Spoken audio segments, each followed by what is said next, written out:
Earlier this month, England's National Health Service became the latest health authority to stop the prescribing of puberty blockers to children.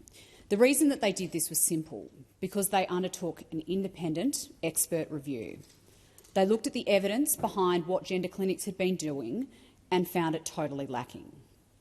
You would hope that there would have been a direct and immediate response in Australia to an expert finding that children have been given drugs with serious side effects without any evidence proving that they are safe or effective. After all, Australia has been more than happy to follow the example set by the UK on gender ideology for years. We imported the talking points, falsely claiming that puberty blockers were proven to be safe and effective, when in fact the opposite was true. Australian media outlets followed the lead of UK media outlets in attacking and denigrating anybody who spoke out about this. We imported Stonewall's lobbying scheme via ACON, with dozens of government departments paying taxpayer money to be spoon-fed gender ideology by lobbyists. We imported abusive and aggressive activists who harass and try to intimidate women who speak up on the dangers of gender ideology to young girls and to women's sex-based rights. Yet now the Australian gender medicine industry and its friends in the local media are insisting that we shouldn't follow the UK's example by commissioning independent experts to look at the evidence. We have lobbyists going around actively demanding that no state government or parliament should inquire into the practices of the gender medicine industry. Now, let's be very clear about what is happening here. We have a concerted effort by lobbyists in this country to obscure the fact that multiple expert reviews have found that giving children puberty blockers is not backed by evidence. There is a cohort of people in Australia, and you will find many of them in the Labor and Green parties, who would prefer that children continue to be given drugs against the recommendations of expert reviews than to admit that the people who pointed out healthy children should not be given experimental treatments to alter their bodies were right to be concerned. That is the state of so-called progressive politics in Australia.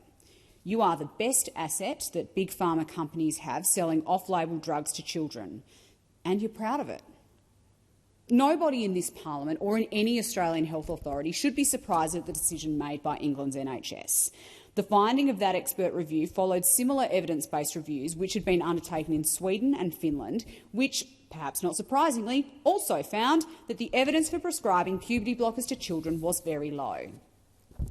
Warnings about the lack of evidence of giving puberty blockers to children have been around for years. Indeed, back in 2021, I spoke in this place and warned that state governments are giving experimental, life-altering medical treatments to children and refusing to produce data demonstrating the extent of these practices or any evidence about the long-term outcomes and side effects. I pointed out in that speech that in any other field of medicine that would cause a major scandal and prompt immediate investigations.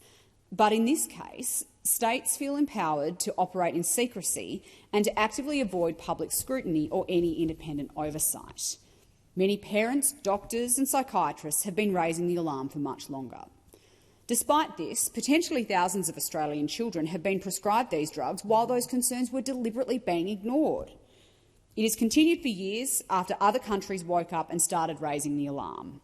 And now we have health authorities and government ministers here in Australia continuing to put their heads in the sand. Where is the Federal Health Minister, Mark Butler, on this? Why have we heard nothing from him about why children in England will no longer be prescribed off-label drugs because of the findings of an expert review, but children in Australia will be? Because that is exactly what is happening on this minister's watch. It seems that he's ducking for cover. But, Minister Butler, your cover is blown. You know that there is a lack of evidence for these drugs. Groups like WPATH, who declared themselves experts, have been exposed for ignoring dangerous side effects and acknowledging in private that children can't consent to being given off-label drugs for which there is no evidence base. The Albanese government's choice now is to protect children from a medical experiment or protect the gender medicine industry, which has been carrying it out. And let me be very clear, the world is watching.